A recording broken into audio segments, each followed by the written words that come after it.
And this is me Pooja Training Wali from Rehan AI Teachers Training Level 2. Welcome you all to another episode of Task to Success Show, where we have been joined by a respectful guest and honorable guest, that is Dr. George Mendoza. Dr. George Mendoza is a retired U.S. Army Lieutenant Colonial, a leadership coach, educator, and the author of the book The Heads of Leadership. So let's welcome Dr. George to my show. And I am very thankful to Dr. George who accepted my invitation and gave me her valuable time. So, hello, Dr. George. How are you? Oh, I'm great. Thank you, and thank you for allowing me this opportunity to speak to you and your audience. Yeah, I think so. This is a good opportunity for me. For me, this is an honor to have you in my show. Okay, Dr. George, can you please introduce yourself so that our viewers or audience can know much more about you? Oh, no, of course. As you mentioned, my name is Jorge Mendoza or George Mendoza. Um, I'm originally from Mexico City, but I was raised and became a citizen of the United States many years ago when I was a little kid. Um, upon graduating from the school in Los Angeles, I joined the military, where I served the U.S. Army for over 25 years. After retirement from the military, I formed a small consulting group focusing on leader development and project management, and I have worked in that aspect for several years now, and throughout the world and within the United States. I also teach leadership and strategic planning for a couple of universities here in the United States. But overall, my passion, aside from that, is my family, and dedicated to my kids and and hopefully improvement of my community here in northern Minnesota and in the Washington D.C. area. Okay, thank you so much. Nice to know about your background, such an inspirational personality. Okay, can you please tell me about your journey from military leadership coaching, some memorable events, or something you want to tell me? Um, One thing that I didn't realize until I joined the military, and then after I retired, was that leadership is really all around us. There's no such thing as no that I'm not a leader. Everyone's a leader. Everyone at some point or another, you're a parent, you're a sibling to younger siblings, you're a worker, you're a lead within your teams. So leadership is all around us, and it took me coming out of the military to understand that a little more as I joined the higher education fields. Even our students that are going through the university, through colleges, every time they stand up and speak to their classmates, all of a sudden they're in that leadership position to where they can influence others. As I mentioned, as parents, we are, in fact, the leaders of our family, the leaders of our kids. We are influencing their growth, their development, and eventually how they will approach leadership themselves. So I believe that the military, uh, based on discipline, on consistency, on fairness, on accountability, and building trust from leaders to subordinates and from subordinates to leaders. I think that helped me develop that connection in my mind of what leadership should be. And one of the last things I would say is that um, for me, leadership is basically taking and that is kind of one of the utmost points of leadership, to take care of people. And many times, um, taking care of people doesn't mean that you do what they want, but it's you do what they need, and that's what caring for people Yeah, is. exactly. Exactly. Yeah, that's great. And you have acknowledged me much more about the leadership. Okay, I came to know from your profile that you are also the author of the book, The Heads of Leadership. So, what inspired you to write the book? I mean, that transforming your leadership through a real life lesson. Yes, yes, ma'am. Uh, uh, well, over. I mean, I think everyone that is in a leadership position, or even on on a platform like this, or even in general, we all want to tell our story. We all want to, eventually leave something behind to tell our story, tell our journey, and hopefully helps other people that are having the same questions, the same issues or challenges. Um, what led me to write it the way I did is, after taking many classes in leadership and strategic planning, and having read a lot of, I'm pretty sure you and a lot of your audience have read a lot of different texts and books. Uh, Leadership always comes out a bit dry, a little bit too academic sometimes, too much, focused on theory. And I didn't want to do that because I obviously haven't been a student in teaching it sometimes now with other people's books and text. It loses something. It's hard to, um, it's not impossible, but it's hard to transform theory to practical execution sometimes. So what I wanted to do in my book was to connect real life experiences and lessons, and make it more relatable to the readers.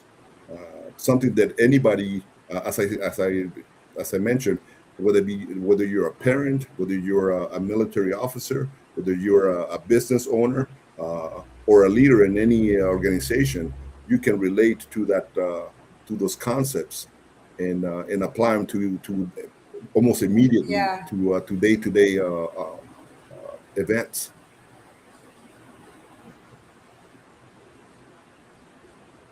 Okay, okay, George. One more interesting question arises on my mind, and that is why you choose this title, "The Heads of Leadership." What is the reason behind it? What does the heads of leadership mean?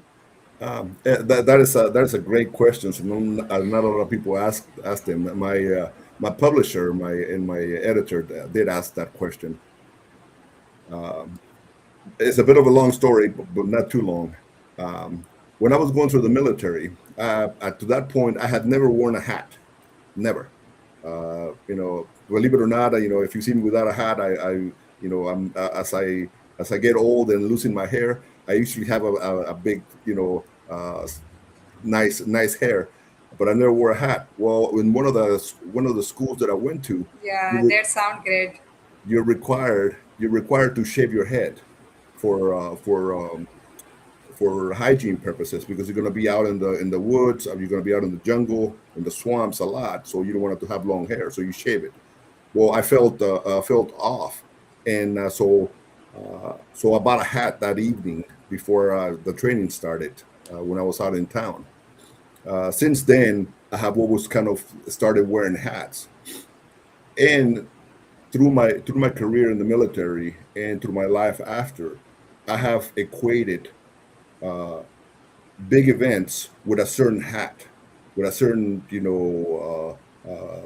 position that I held, with a certain event in my life, going through a university, going to becoming a father. If you notice in the in the cover of the book, there's only three hats. Obviously, I've worn many hats, and if you look around my house and my office, there's hats everywhere. But those three are Yes. very meaningful to me. One is the military hat, with my lieutenant colonel rank on it. The next one is this hat, which is the you me are starting wearing. the next stage of my life, my career, which is the formation of my group. And then the last part, the most important one, is one that my daughter gave me. So my daughter gave me the best back. So those I equate those as the major chapters in my life: military, uh, business, and becoming a Sorry, George, right now your voice is not clear. I don't know, is there any internet issue, my side or your side? My side looks good. Suddenly your voice is stuck. Yeah, What right, was the last? right now your voice is clear again. Okay. What was the last thing you heard? Yes, the last thing you were talking about the hat you are wearing now. Oh, After that, I didn't listen anything because of the stuck of your voice. no problem. Yeah, what I mentioned, and I'll recap it real quick, is that if you look um, at the cover of the book, is the military hat at the bottom. Um, this hat, which it becomes the next chapter of my life in my career in business and consulting, and at the very top is the hat that my daughter gave me one year for Father's Day. So those kind of accentuate the major chapters in my life, which is military, business, and consulting, and now uh, being a father, being the top priority and the most important one.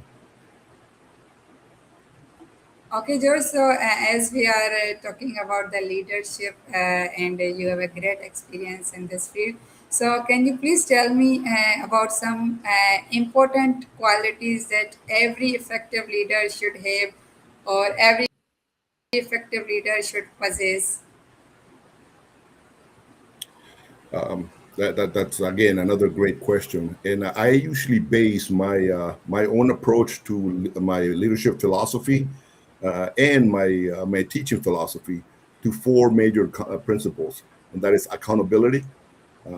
Every leader should be able to be accountable for their actions and themselves. Uh, Consistency. You have to be consistent. What Exactly. Fair.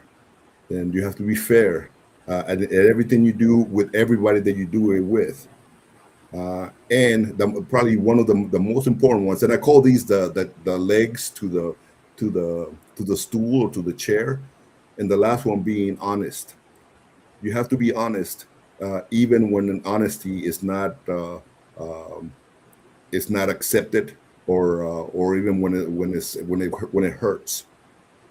Those four legs: accountability, consistency, fairness, and honesty, would eventually gain you that trustworthiness, which is the most important part of being a leader or a follower. Being trustworthy. If you can trust your leader, Yes. then they have done a lot. They have done right by you. If I can trust you or trust um, my subordinates or my employees or my kids, then obviously they have gained that from me.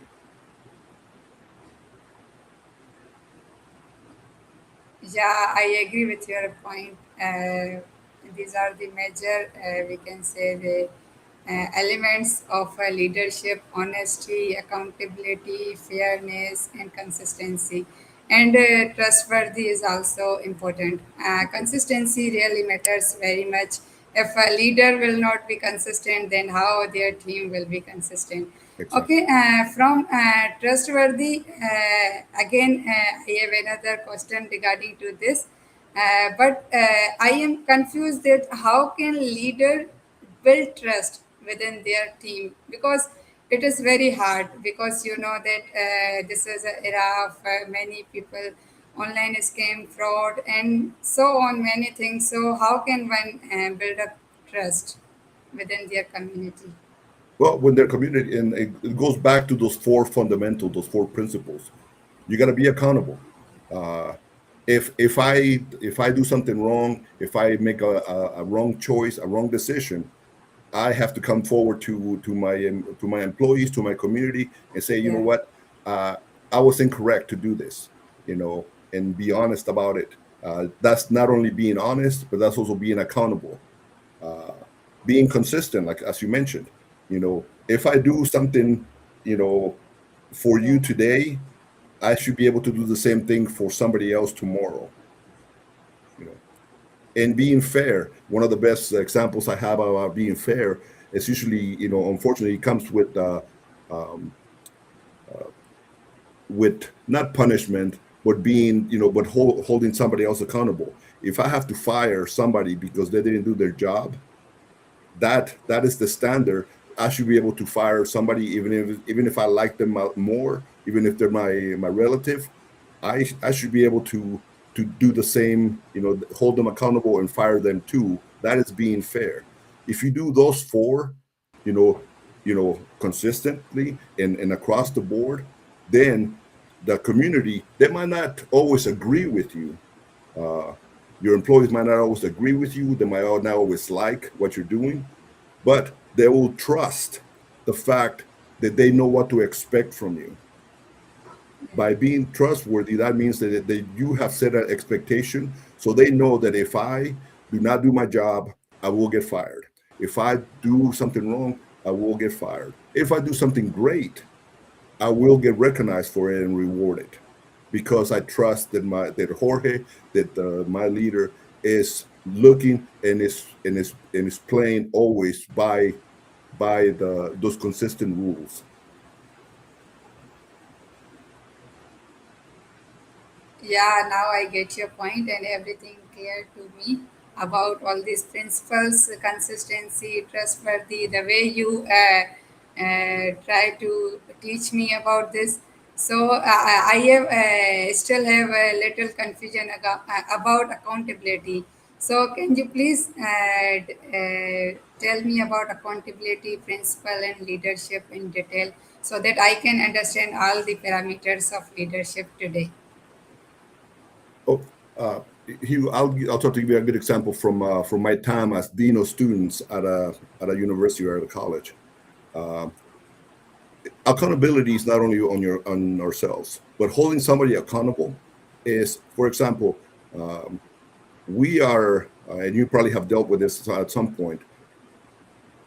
Instructors must be accountable and take role, take who's in class and who's not in class every day, by and you hold them accountable by checking on them and saying, okay, who was in class for you today? Well, you know, Jorge and Pooja were in class today, but Jorge was actually Yeah. not in class. Or Jorge was actually not in class. I'm just friends with the instructor. By not being honest, Yeah. I'm not being accountable not only to Jorge for not being in class, but I'm not being accountable to my director by telling them that Jorge was in class. Does that make sense? Yeah, now it clears me. Yeah, yeah, it makes me sense. As today I didn't just come to know about your background, your journey, but also about the leadership, much more about the leadership. Now I can explain others about the leadership very well. So thank you so much for that. Okay, so from your profile, I came to know that you have been certified as a John Maxwell Leadership Coach. So, can you please share some of the most valuable leadership principles you teach others? Uh, well, one of the most important things that I've learned from Dr. Maxwell and from attending a lot of his conferences, a lot of his books, are um, are that you have to listen. You have to listen to other people, even in a conversation, even when you're talking to somebody, that is your employee or your student. y- We are wired in a way that, um, if they give you a problem, if they start telling you their problem or their question, you right away try to answer it because you're already thinking about the answer. But when you do that, sometimes you stop listening to them, and the real question, the real what they really need is coming after, but you're missing it because you're not listening to them. So one of the things that actually is part of the military also, they call it tactical patience. Um, Yeah. you have to really listen, really take in everything somebody is telling you, and then at the right moment, when the information has completely come across, then respond, to their question. There's a phrase by Stephen Covey. He wrote a book on the seventh habits of successful people a long time ago. He talks about you have to listen to understand and not to respond. So that's the Yeah, biggest such a piece great about phrase. listening. Yeah. Yeah, first, one should be a good listener before a speaker. Exactly. Yeah. Yeah. Okay, okay, George. Now I will not take more time of you because you have another meeting, I think so, at 11 a.m. your Yeah. side and 9 p.m. my side. So I Yes. am about to winding up my this interview, but before that, I would request you to drop a one message for my audience. The one message I would have, and this is again something that I've taken. It taken me a long time to learn. We don't all learn it right away. It took me a long time to learn it. Is that you have to have your priorities, your life in perspective.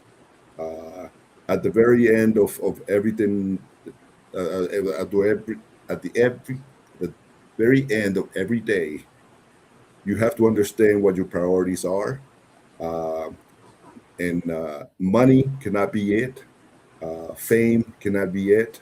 The For most of us, as we learn, your priority should be family and making a difference in somebody else's life. Allowing Yeah. yourself, your gifts or your skills to advance somebody else. Yeah, such a good suggestion. Thank you so much, Dr. George, for your time, for your valuable insights, for your valuable knowledge that you shared with me. I hope that I personally really enjoy this session and get much more inspirational knowledge from here. And I hope that my audience also get much more knowledge and enjoy these sessions. So thank you so much and goodbye. I appreciate it. Thank you. Okay, so guys, this was our today's guest, Dr. George Mendoza. I hope you all get much more knowledge from here and enjoy the sessions. So be positive, be happy, and stay connected with me for more upcoming sessions with different inspirational personalities. Inshallah, we'll meet you very soon. Till then, Allah Hafiz. Allah Hafiz.